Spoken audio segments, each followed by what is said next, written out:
हमारे शास्त्रों में कहा गया है कि मनुष्य योनि सभी योनियों में श्रेष्ठ मानी गई है। मानव को बुद्धि और विवेक मिला है ताकि वह सत्य और धर्म के मार्ग पर चले। लेकिन यदि मनुष्य अपने धर्म और कर्तव्यों को भूल जाए तो वही श्रेष्ठ योनि सबसे पतित बन जाती है। प्राचीन कथाओं में कभी कभी पशु भी मनुष्य को उसकी भूलों का एहसास दिलाते हैं। आज की ऐसी ही एक शिक्षाप्रद कथा में एक परम निष्ठावान गाय अपने जीवन के अनुभवों द्वारा धर्मराज को मानव स्वभाव की कड़वी सच्चाइयों से अवगत कराती है। मित्रों, एक बार एक परम निष्ठावान गाय की मृत्यु हो गई। शरीर त्यागने के उपरांत उस गाय की आत्मा यमलोक पहुंची, जहां धर्मराज उसके कर्मों का लेखा जोखा देख रहे थे। धर्मराज ने गाय के पुण्य कर्मों को देखते हुए उसे अपने समक्ष बुलाया और प्रसन्न होकर बोले, हे गौ, तुमने गाय के शरीर में रहते हुए भी कभी किसी प्राणी को कष्ट नहीं पहुंचाया। तुमने कोई घृणास्पद कर्म नहीं किया। तुम सदा अपने स्वामी के प्रति सेवा भाव और निष्ठा से रही। इतना परोपकार तो कोई साधारण मनुष्य भी नहीं कर पाता। मैं तुम्हारे सत्कर्मों से अत्यंत प्रसन्न हूं। जो प्राणी निष्ठावान होते हैं वे मुझे अत्यंत प्रिय होते हैं। तुम्हारी निष्ठा को देखते हुए लगता है कि तुम्हें पृथ्वी पर भेजकर एक और अवसर देना चाहिए। इसीलिए मैं तुम्हें समस्त योनियों में श्रेष्ठ मानव योनि प्रदान करके पुनः धरती पर भेज रहा हूं। जाओ, मनुष्य के रूप में पृथ्वी के समस्त सुख और वैभव का भोग करो।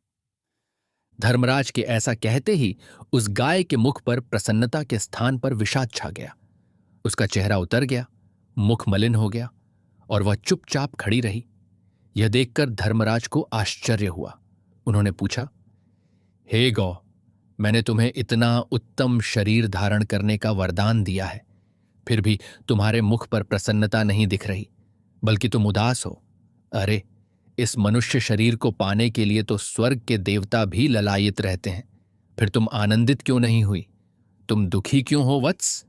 तब वह गाय विनम्र स्वर में बोली, प्रभु, मैं मानती हूं कि मानव योनि परम उत्तम है, परंतु जब से मैंने पृथ्वी पर मनुष्यों के कुकर्म देखे हैं, तब से मेरी मनुष्य बनने की इच्छा ही समाप्त हो गई है। गाय की ऐसी कठोर बात सुनकर यमराज अचंभित हो गए। वे गंभीर होकर बोले, हे गौ, तुमने ऐसा क्या देख लिया है जो तुम मनुष्यों से इतनी घृणा करने लगी हो? यदि यह सत्य है तो हम भी जानना चाहेंगे कि तुमने मनुष्य को कौन से ऐसे कर्म करते देखा है जो अति घृणित हैं और जिनके कारण तुम मनुष्य योनि से इतनी विमुख हो गई हो। गाय ने हाथ जोड़कर निवेदन किया, हे प्रभु, यदि आप सुनना चाहते हैं तो कृपया सुनिए। मैं अपने जीवन में पृथ्वी तल पर देखी हुई कुछ घटनाओं का वर्णन करती हूं। इन्हीं घटनाओं ने मुझे मानव जाति से घृणा करने पर विवश कर दिया है। इतना कहकर गाय ने वे घटनाएं विस्तार से सुनानी प्रारंभ की। गाय ने पहली घटना सुनानी शुरू की। हे प्रभु, यह घटना बताती है कि मनुष्य की नीयत क्षण भर में कैसे बदल जाती है। वह कभी अपने धर्म पर स्थिर नहीं रह पाता। जैसे ही उसे कोई आकर्षक वस्तु दिखती है या कोई सुंदर स्त्री दिखाई देती है अथवा कहीं धन दौलत का मोह नजर आता है, तुरंत उसके मन में लोभ जन्म ले लेता है और उसकी नीयत खराब हो जाती है। इसी से संबंधित मैं आपको एक कथा सुनाती हूं। प्राचीन समय की बात है। एक गांव के विद्वान पंडित जी उच्च शिक्षा हेतु काशी नगरी गए हुए थे। 12 वर्ष तक कठोर परिश्रम करके उन्होंने वेद शास्त्रों का संपूर्ण अध्ययन कर लिया। जब उन्हें लगा कि अब वे समस्त शास्त्र ज्ञान में पारंगत हो चुके हैं तो वे अपने गांव लौट आए। घर पहुंचते ही गर्व से भरे पंडित जी ने अपने पिता से कहा, पिताजी, मैं 12 वर्ष तक काशी में शिक्षा प्राप्त करके लौटा हूं। अब मुझे वेद पुराण और सभी शास्त्रों का पूरा ज्ञान हो गया है। आप मुझसे कोई भी प्रश्न पूछना चाहें तो निसंकोच पूछिए। मैं हर प्रश्न का उत्तर ठीक ठीक दूंगा। पंडित जी के वृद्ध पिताजी मुस्कुराए और बोले, ठीक है पुत्र, जब तुम सब कुछ पढ़ जानकर आ गए हो तो मेरे एक सरल से प्रश्न का उत्तर दे दो। मुझे यह बताओ कि पाप के बाप का क्या नाम होता है? यह प्रत्याशित प्रश्न सुनकर पंडित जी अचरज में पड़ गए। उन्होंने मन ही मन सोचा, पाप का बाप? यह प्रश्न तो मैंने कभी नहीं सुना, न ही काशी में पढ़ाई के दौरान किसी ग्रंथ में देखा। आखिर यह कहाँ लिखा मिल सकता है? पंडित जी ने तुरंत उत्तर नहीं दिया, बल्कि थोड़ा समय मांगा। उस रात उन्होंने घर में रखी धर्म पुस्तकों के पन्ने पलटने में गुजार दी, किंतु कहीं भी पाप के बाप का नाम उन्हें नहीं मिला। सुबह होते ही पिता ने बेटे से पूछा, क्या तुम पाप के बाप का नाम खोज पाए? पंडित जी लज्जित होकर बोले, नहीं पिताजी, मुझे इस प्रश्न का उत्तर नहीं मिला। यह सुनकर पिता ने निराशा से सिर हिलाया और कहा, जब तुम्हें पाप के बाप का नाम ही नहीं मालूम तो तुमने 12 वर्ष तक भला क्या पढ़ा? साधारण सी बात भी नहीं जान पाए तो तुम्हारी इतनी पढ़ाई व्यर्थ ही रही। पिता की बात पंडित जी को मानो बाण की तरह चुभ गई। उन्हें अपने ज्ञान पर संदेह होने लगा। आत्मग्लानि से व्याकुल होकर पंडित जी ने हाथ जोड़कर कहा, पिताजी, आप चिंता न करें। आखिर मैं एक ब्राह्मण पुत्र हूं और आपका मान मेरे लिए सर्वोपरि है। मैं अभी वापस काशी जाऊंगा और पाप के बाप का नाम खोज कर ही लौटूंगा, चाहे इसमें मुझे फिर 12 वर्ष ही क्यों न लग जाएं। इतना कहकर पंडित जी पुनः विद्या खोज के लिए काशी जाने को तत्पर हो गए। हे प्रभु, गाय ने आगे कहा, जब पंडित जी घर से दोबारा काशी के लिए निकल पड़े तो मार्ग लंबा था। चलते चलते दोपहर में उन्हें भीषण प्यास लगाई। दूर दूर तक कोई नदी या सरोवर दिखाई नहीं दे रहा था, पर रास्ते में एक छोटी सी झोपड़ी अवश्य दिखी। पंडित जी उसी घर के पास पहुंचे और आवाज लगाई, कोई है? मुझे बड़ी तेज प्यास लगी है, क्या पीने के लिए थोड़ा पानी मिल सकता है? उनकी पुकार सुनकर घर के भीतर से एक स्त्री बाहर निकली। वह उस घर में अकेली रहती थी। उसने प्रसन्न मुख से कहा, आइए पंडित जी, भीतर पधारिए, और फिर आदर पूर्वक अपने हाथों से पंडित जी को पानी पिलाया। पंडित जी प्यास बुझाकर तरोताजा महसूस करने लगे। जाने से पहले उन्होंने उस स्त्री से विनम्रतापूर्वक पूछा, देवी, क्षमा करें, यह सुंदर घर किसका है? इस पर वह स्त्री हल्का सा मुस्कुराई और बोली, पंडित जी, यह प्रश्न तो आपको पानी पीने से पहले ही पूछना चाहिए था। खैर, अब तो आपने मेरे घर का पानी पी लिया है, तो सुन लीजिए, यह घर एक वेश्या का है। वेश्या का घर? यह सुनते ही पंडित जी सन्न रह गए। उन्होंने घबराकर अपने कान पकड़ लिए और दुखी स्वर में बोले, राम राम, मुझसे तो घोर पाप हो गया। मैंने अनजाने में एक वेश्या के घर का पानी पी लिया। पंडित जी को मानो अपने ब्राह्मणत्व पर आघात लग गया। उनके मन में गहरी ग्लानि होने लगी कि जिस उत्तर को खोजने निकले थे वह पाप के बाप तो मिला नहीं, उलटे एक और पाप कर बैठे। उस वेश्या ने पंडित जी की व्याकुलता देखी तो पूछा, पंडित जी, आप कहाँ जा रहे हैं और इतने चिंतित क्यों दिख रहे हैं? पंडित जी ने व्यथित मन से उस स्त्री को अपने संकट की पूरी कहानी बता दी। उन्होंने बताया कि किस प्रकार उनके पिता ने उनसे प्रश्न पूछा है कि पाप के बाप का नाम क्या है, जिसका उत्तर ढूंढने वे फिर से काशी जा रहे हैं, क्योंकि पिछली बार की पढ़ाई में यह ज्ञात नहीं हो सका। वेश्या ने सब सुनकर मन में सोचा, इन्होंने 12 वर्ष काशी में पढ़ाई की, फिर भी पाप के बाप का नाम नहीं जान पाए। अब फिर से काशी जा रहे हैं, मगर यह जरूरी नहीं कि वहां पहुंचकर इन्हें उत्तर मिल ही जाए। जब यह सौभाग्य से मेरे पास आए हैं तो क्यों न मैं ही इन्हें उस प्रश्न का उत्तर बता दूं। ऐसा विचार कर वह वेश्या बोली, पंडित जी, आपको पाप के बाप का नाम जानने के लिए काशी जाने की आवश्यकता नहीं है। वह नाम तो मैं भी आपको बता सकती हूं। यह सुनकर पंडित जी को बड़ी आशा बंधी। उन्होंने उत्सुक स्वर में कहा, देवी, यदि तुम मेरा यह प्रश्न हल कर दो तो फिर मुझे बनारस जाने की जरूरत नहीं पड़ेगी। कृपा करके तुम मुझे पाप के बाप का नाम बता दो। वेश्या ने उत्तर दिया, मैं अवश्य बताऊंगी, किंतु पहले आप दूर से थके मांदे आए हैं, अतिथि होकर पधारे हैं, तो कुछ देर आराम कर लीजिए। मैं आपके लिए भोजन तैयार करती हूं। भोजन करने के बाद मैं आपको बताऊंगी कि पाप के बाप का क्या नाम है। यह सुनकर पंडित जी असमंजस में पड़ गए। उन्होंने तुरंत आपत्ति की, नहीं देवी, मैं तुम्हारे घर का भोजन कैसे कर सकता हूं? तुम तो एक दूषित स्त्री हो। क्षमा करना, किंतु समाज की दृष्टि में तुम्हें अपवित्र समझा जाता है। तुम्हारे यहां अन्न जल ग्रहण करना मेरे लिए महापाप होगा। अभी तो अनजाने में पानी पी लिया है, उसी का प्रायश्चित्त करने का विचार कर रहा हूं। भोजन तो मैं कदापि नहीं कर सकता। वेश्या मुस्कुराते हुए शांत स्वर में बोली, कोई बात नहीं पंडित जी, यदि आप संकोच कर रहे हैं तो ऐसा कीजिए, मैं गेहूं का आटा, दाल, घी, शक्कर आदि समस्त सामग्री यहीं ला देती हूं। आप अपने हाथों से अपना भोजन स्वयं पका लीजिए। मैं दूर से ही आपकी सहायता हेतु पानी आदि देती रहूंगी। इस प्रकार आपको मेरे हाथ का बना भोजन भी नहीं खाना पड़ेगा। पंडित जी अब भी हिचकिचा रहे थे। उन्होंने सशंकित होकर कहा, तुम एक वेश्या हो, सो तेरे घर का कच्चा राशन लेना भी मुझे उचित नहीं लगता। मैं तुम्हारे घर की कोई भी वस्तु ग्रहण नहीं कर सकता। यह सुनकर वेश्या ने पंडित जी को प्रलोभन देते हुए कहा, पंडित जीविते, यदि आप मेरे हाथों से यह राशन ले लेंगे तो इसके बदले में मैं आपको 7 सोने की मोहरें भी दूंगी। मोहरों का नाम सुनते ही पंडित जी का मन डोल गया और सारा संकोच जाता रहा। अंततः उन्होंने लालच में आकर वेश्या से राशन स्वीकार कर लिया।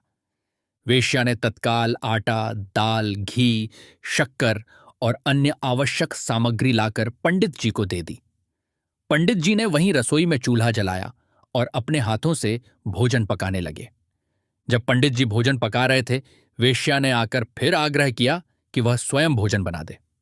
पंडित जी ने कठोर स्वर में इनकार करते हुए कहा, मैं तुम्हारे हाथ का बना भोजन कभी नहीं खा सकता।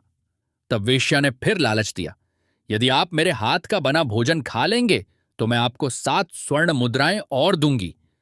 यह सुनकर पंडित जी का संयम फिर डगमगा गया। उन्होंने शर्त रखी, ठीक है, लेकिन तुम पहले स्नान करके शुद्ध हो जाओ, तभी भोजन बनाना। वेश्या ने सहर्ष यह शर्त मान ली और तुरंत स्नान करके स्वच्छ वस्त्र धारण कर भोजन बनाने लगी। भोजन तैयार होने पर उसने प्रेम पूर्वक थाली में परोसकर पंडित जी के सम्मुख रख दी। पंडित जी ने फिर दृढ़ता से कहा, अब तुम जा सकती हो, मैं अपना भोजन स्वयं कर लूंगा, धन्यवाद। तब वेश्या प्रेम से बोली, पंडित जी, मैंने आपके लिए मेहनत से भोजन बनाया है। अब यदि मैं अपने हाथों से आपको खिला भी दूं तो आपको क्या आपत्ति होगी? यह सुनते ही पंडित जी गुस्से में तिलमिला उठे। मैं तुम्हारे हाथों से भोजन नहीं खा सकता, दुष्टे। इस पर वेश्या ने एक बार फिर 7 स्वर्ण मुद्राओं का प्रलोभन दिया। अंततः लोभ में अंधे हो चुके पंडित जी ने यह आखिरी मर्यादा भी तोड़ दी और वेश्या के हाथों से खाना खाने पर राजी हो गए। वेश्या ने थाली में से एक निवाला उठाकर जैसे ही पंडित जी के मुख के पास ले जाकर उन्हें खिलाने की कोशिश की, पंडित जी ने लालच में अपना मुंह खोल दिया। ठीक उसी क्षण वेश्या ने हाथ पीछे खींचकर जोर से उनके गाल पर करारा थप्पड़ जड़ दिया। वह जोरदार चांटा सीधे पंडित जी के चेहरे पर पड़ा। अचानक हुए प्रहार से पंडित जी हक्के बक्के रह गए। फिर संभल कर क्रोध में चिल्लाए, अरे दुष्टा, तेरी यह मजाल! तू एक नीच वेश्या होकर मुझ पर हाथ उठाती है। तूने मेरा अपमान करके बहुत बड़ा अपराध किया है। वेश्या तनिक भी नहीं घबराई। वह दृढ़ स्वर में बोली, पंडित जी, मैंने कोई अपराध नहीं किया है, बल्कि आपको शिक्षा दी है। जिस प्रश्न का उत्तर खोजने के लिए आप काशी जा रहे थे, वह उत्तर मैंने यहीं आपको दे दिया है। असली अपराध तो आपने किए हैं। जरा स्वयं विचार कीजिए। आपने मेरे घर का पानी पिया, मेरे घर की सामग्री ली, मेरे बनाए भोजन को भी ग्रहण किया और अंततः मेरे हाथों से निवाला खाने तक को तैयार हो गए। वे सारे कर्म जिन्हें कुछ देर पहले तक आप पाप कहकर ठुकरा रहे थे, वह सब आपने लोभ के वश में आकर कर डाला। जब आप अपने ही सिद्धांतों पर स्थिर नहीं रह सके, तो फिर धर्म अधर्म की बड़ी बड़ी बातें करने का क्या अर्थ? यह सुनकर पंडित जी निरुत्तर रह गए और लज्जा से सिर झुका लिया। वेश्या ने आगे कहा, आप ये सब प्रेमवश नहीं, यूं कहिए कि लोभवश कर रहे थे। आपके सामने स्वर्ण मोहरों का लोभ था, जिसके वशीभूत होकर आप वह सब करने लगे जिसे आप पाप समझते थे। यही तो पाप का बाप है, लोभ। जब मनुष्य के सामने लोभ आता है तो वह वे सभी कर्म करने लगता है जो शास्त्रों में निषिद्ध और धर्म के विरुद्ध हैं। इस प्रकार लोभ हर पाप की जड़ है। वेश्या के तर्कपूर्ण वचनों ने पंडित जी की आंखें खोल दी।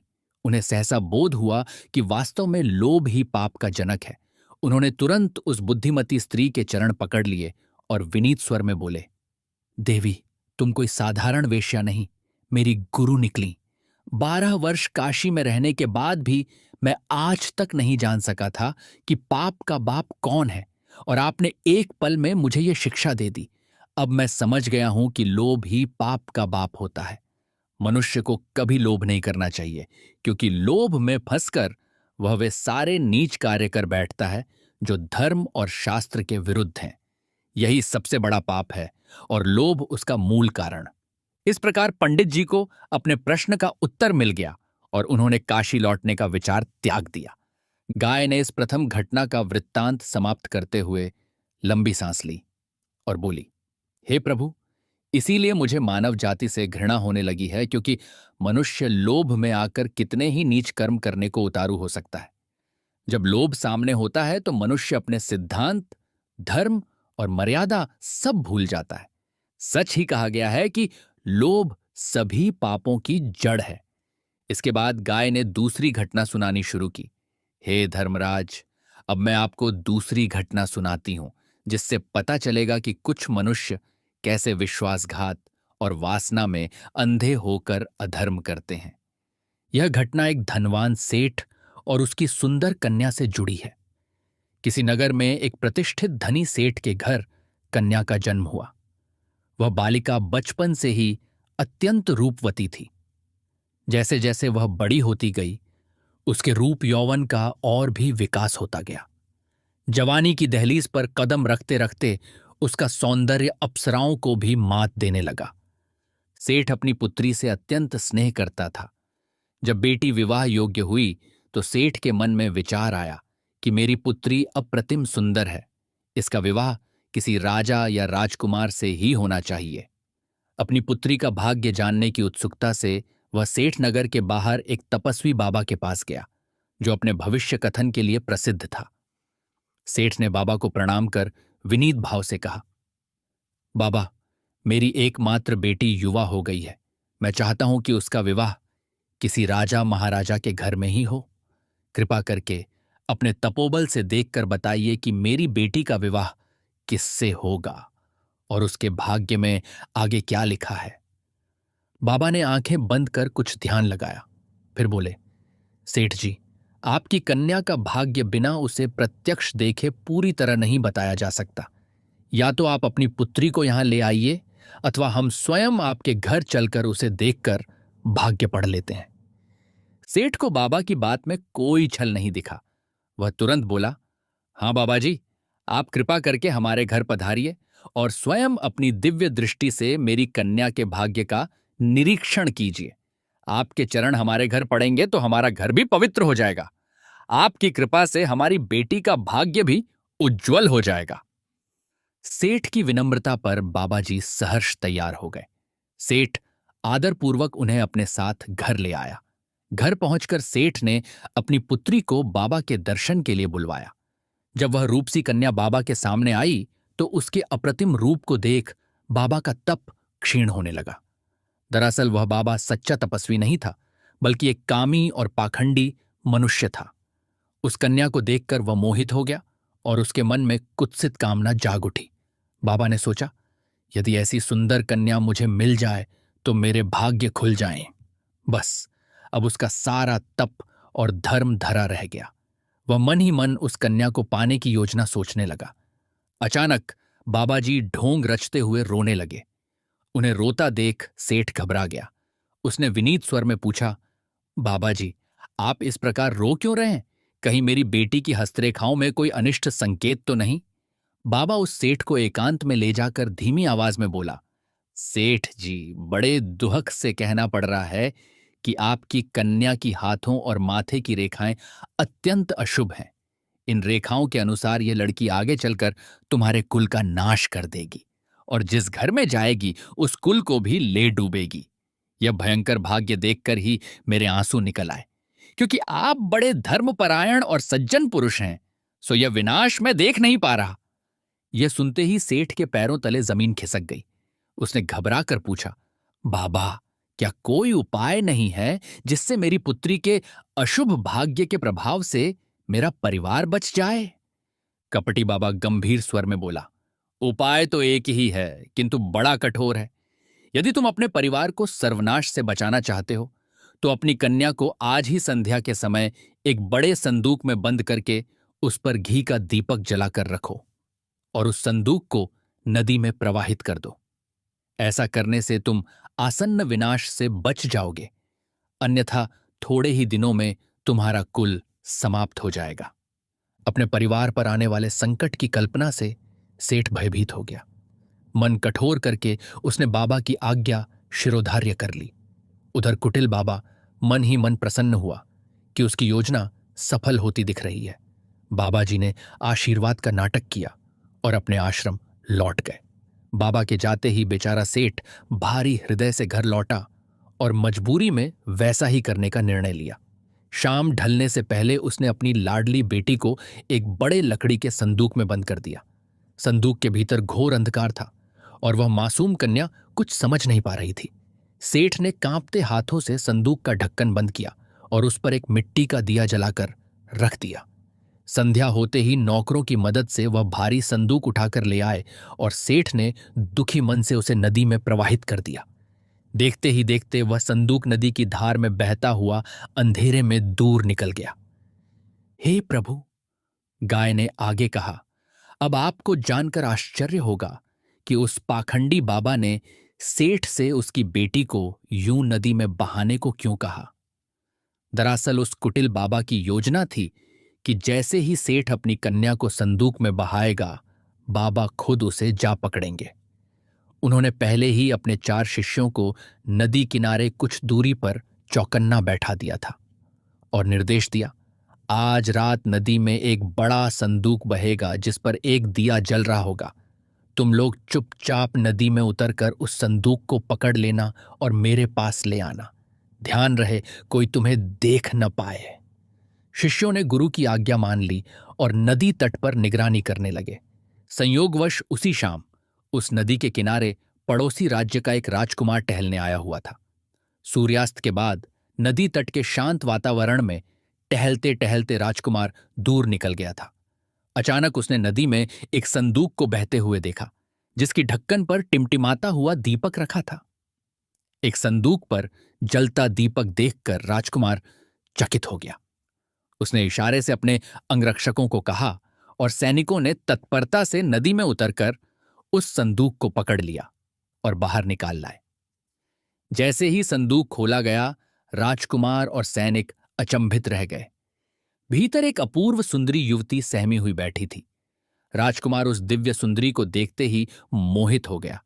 उसने निश्चय किया कि इस कन्या की रक्षा कर उसे अपने साथ राजमहल ले जाएगा। राजकुमार उस युवती को आदरपूर्वक अपने महल ले आया। वहां उसने पूरी कथा जानी और तत्पश्चात विधि विधान से उस कन्या संग विवाह रचा लिया। इस प्रकार देखते ही देखते वह निर्धन सेठ की कन्या एक राज्य की राजकुमारी बन गई। राजकुमार समझ गया था कि यह कन्या किसी कपटपूर्ण साजिश का शिकार हुई है। उसने तुरंत एक योजना बनाई। जंगल से एक बड़ा जंगली सूअर पकड़वाया और उसे उसी संदूक में बंद कर पुनः नदी में बहा दिया। उधर बाबा के शिष्य रात भर नदी किनारे आंखें बिछाए उसी संदूक की राह देख रहे थे। अंततः नदी की धार में बहता हुआ संदूक उन्हें दिखाई पड़ा जिसकी ढक्कन पर दिया जल रहा था। वे तुरंत पानी में कूदे और मशक्कत से उस संदूक को किनारे लगा लिया। चारों शिष्य मिलकर संदूक को बाबा के आश्रम में गुरुजी के पास ले आए। बाबा तो पहले से ही उस संदूक का बेसब्री से इंतजार कर रहे थे। संदूक देखते ही वह खुश हो गए और चेलों से बोले, इसे मेरे कमरे के अंदर रख दो और दरवाजे के बाहर से कुंडी लगा दो।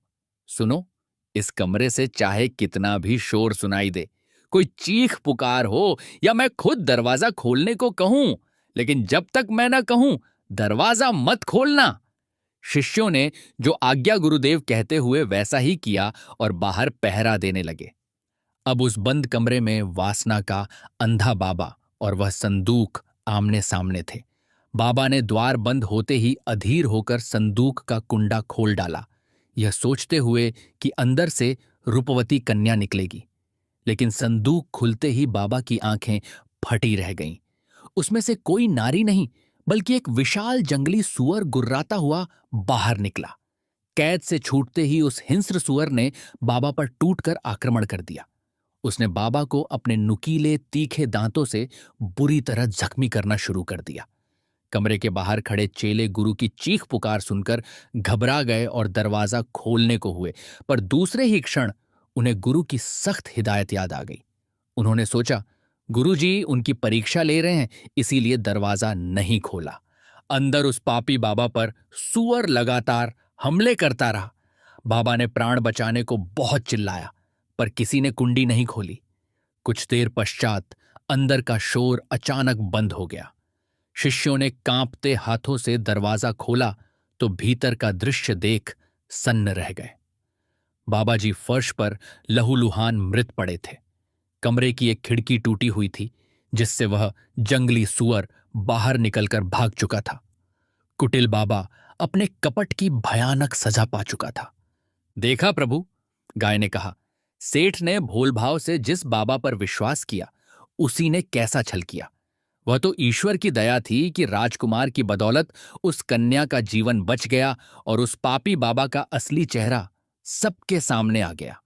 इस घटना से सिद्ध होता है कि आजकल मनुष्य आसानी से विश्वास के लायक नहीं रहा। पता नहीं कब किसकी नीयत बिगड़ जाए। जिसका हृदय शुद्ध न हो, वह साधु के वेश में भी पाप कर सकता है। वास्तव में आज मनुष्य को छोड़ बाकी सभी प्राणी प्रकृति के नियमों का पालन कर रहे हैं। केवल मनुष्य ही दिन प्रतिदिन बदलता जा रहा है, और इतना बदल गया है कि बदलते बदलते वह पशु से भी बदतर बन गया है।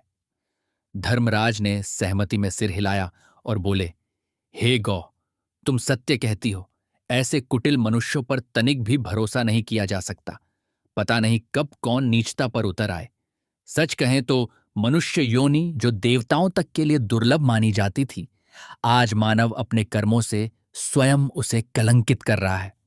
गाय ने आगे कहा, प्रभु, अब मैं आपको तीसरी और अंतिम घटना सुनाती हूं, जिससे आप जानेंगे कि स्वार्थ में अंधा मनुष्य किस प्रकार अपने सबसे वफादार साथी का भी खून करने से नहीं चूकता। गाय ने तीसरा प्रसंग सुनाना प्रारंभ किया। एक नगर में एक धनवान व्यापारी रहता था।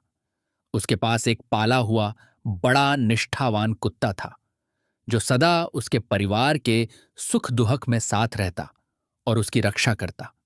एक समय उस धनिक सेठ पर विपत्ति का साया पड़ा और उसके कारोबार में भारी घाटा होने लगा। देखते देखते कभी धनाढ्य रहा, वह व्यापारी निर्धन होता चला गया। नौबत यहां तक आ गई कि उसे अपने उस प्रिय कुत्ते को भी कुछ समय के लिए छोड़ना पड़ा। मजबूरन उसने अपने एक परिचित धनी मित्र से 5,000 रुपये उधार ले लिए और बदले में अपने पालतू कुत्ते को उसके पास गिरवी रख दिया। कुत्ता भी मानो अपने मालिक की विवशता समझकर चुपचाप दूसरे सेठ के घर चला गया। जाते जाते उसके स्वामी ने अपने मित्र से वादा किया कि जिस दिन मैं आपके 5,000 रुपये वापस चुका दूंगा, मैं अपना कुत्ता भी वापस ले आऊंगा। इसके बाद कुत्ता नए सेठ के घर रहने लगा। उधर मूल मालिक ने उस उधार के पैसे से नया व्यापार शुरू करने की कोशिश की। कुछ समय बाद दुर्भाग्य से उस व्यापारी की नई दुकान में चोरी हो गई। रात में चोरों का एक गिरोह उसकी दुकान का ताला तोड़कर सारा माल असबाब चुरा ले गया। सुबह जब व्यापारी दुकान पर पहुंचा तो अंदर सब खाली देखकर रो पड़ा। उसका सारा परिवार भी रोने लगा। पड़ोस के लोग इकट्ठे होकर चोरी पर अफसोस जाहिर करने लगे। उस व्यापारी के लिए तो मानो दुनिया उजड़ गई थी, क्योंकि उसकी पूरी पूंजी लुट चुकी थी। इधर जिस मित्र के यहां कुत्ता था, उस वफादार कुत्ते को रात में ही चोरी की भनक लग गई थी।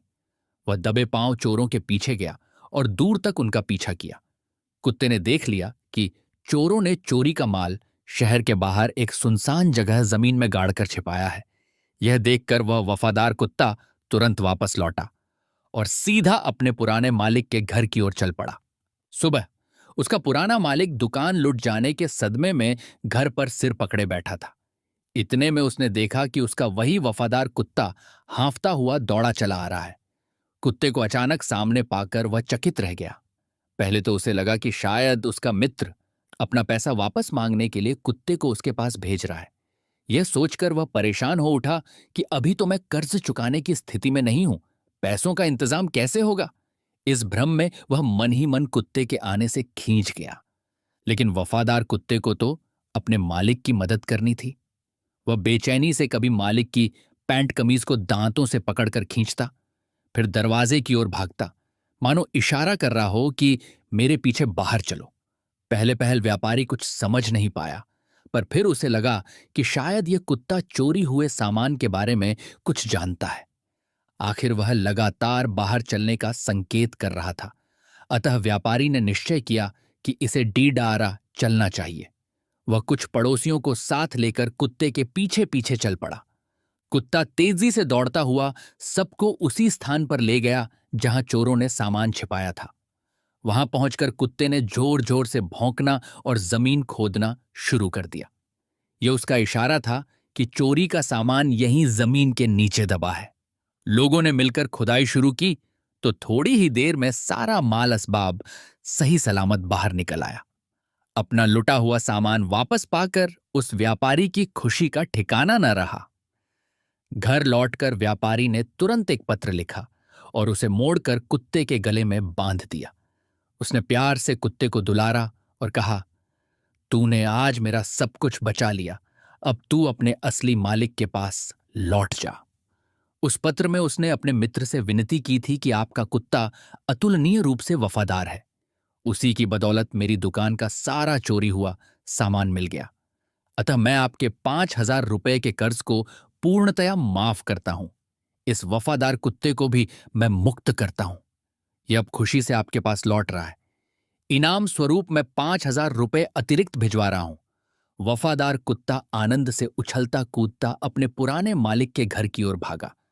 रास्ते भर वह कल्पना कर रहा था कि उसका स्वामी उसकी वफादारी जानकर कितना खुश होगा।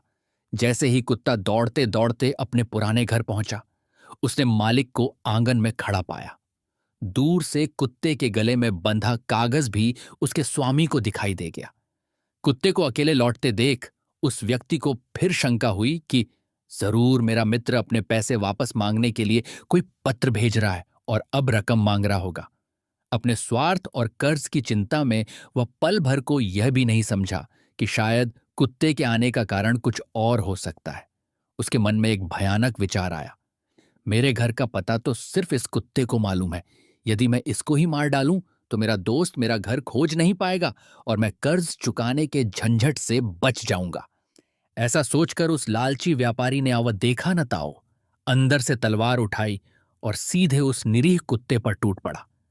बेचारा वफादार कुत्ता समझ ही नहीं पाया कि उसका मालिक अचानक इस कदर क्रोधित होकर उस पर वार क्यों कर रहा है। कुत्ता कुछ करता उससे पहले ही निर्दयी मालिक ने तलवार से उसके सिर पर भीषण वार कर दिया। एक ही प्रहार में उस वफादार कुत्ते का सर धड़ से अलग हो गया।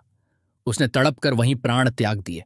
कुत्ते की हत्या करके वह व्यापारी कुछ देर के लिए स्तब्ध खड़ा रहा। उसी क्षण कुत्ते के कान से बंधा वह पत्र नीचे गिर पड़ा।